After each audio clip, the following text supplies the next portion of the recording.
செந்தில் பாலாஜி முத்துரத்தினத்தை அழைத்துக் கொண்டு போய் கட்டாயப்படுத்தி நம்மை அவரை சேர்க்க வேண்டும் என்று திமுக தலைவரிடத்திலே வற்புறுத்தியதனுடைய விளைவாகத்தான் முத்துரத்தினத்தை கொண்டு போய் சேர்த்தார்.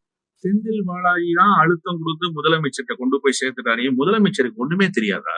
செந்தில் பாலாஜி ஆட்டி விற்பதற்கெல்லாம் ஆடுகிறார் என்று முதலமைச்சரை நீங்கள் குறைத்து மதிப்பிடுகிறீர்கள். மகன் இந்த கூட்டணியில் ஒரு மிகப்பெரிய சலசலப்பை உருவாக்கினார். 12 இடங்கள்ல போட்டியிடுவோம்னு பேசுனது மட்டும் இல்ல பிரச்சனை. பாஜக தலைமையிலான கூட்டணியில் இடம்பெறுவதற்காக பேச்சுவார்த்தை நடத்திட்டார். மினிஸ்டர் ஆஃப் ஸ்டேட்ஸ் இவருக்கு கொடுப்பதற்காக சந்திரபாபு நாயுடுவின் மூலமாக பேச்சுவார்த்தை. எப்படி பேச்சுவார்த்தைன்னா, பீகார் அரசியலுக்கு வருகிறார் சிராக் பஸ்வான் ராம்விலாஸ் பாஸ்வானுடைய மகன். அவருக்கு மினிஸ்டர் ஆஃப் ஸ்டேட்ஸ் கொடுத்திருக்காங்க. இப்ப பீகார் அரசியலுக்கு வரணும்னு நினைக்கிறாரு. ஏன்னா மாநில அரசியலில் அந்த கட்சிக்கு ஒரு மிகப்பெரிய தொய்வு ஏற்பட்டுருச்சு. எனவே நாம் டெல்லியில் இருந்து கொண்டால் பீகார் அரசியலை கையில் எடுக்க முடியாது, பீகார் தேர்தல் நெருங்கி கொண்டிருக்கிறதுன்னு சொல்லி பீகார் மாநில அரசியலுக்கு சட்டப்பேரவை உறுப்பினர் பொறுப்புக்கு போட்டியிட போகிற காரணத்தால் அந்த பொறுப்பை அவர் ராஜினாமா செய்ய போறார். இப்ப அந்த இடத்தை இவருக்கு வாங்கி கொடுக்கிற லாபியை சந்திரபாபு நாயுடு செய்யறாரு.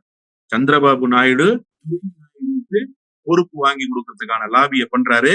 இதற்கான பேச்சுவார்த்தை சென்னையிலே வெங்கைய நாயுடுவினுடைய இல்லத்தில் நடந்தது. இந்த 3 நாயுடுகள் சேர்ந்து கொண்டு நடத்திய சதி திட்டத்தை முதலமைச்சர் அறிந்திருந்தார்.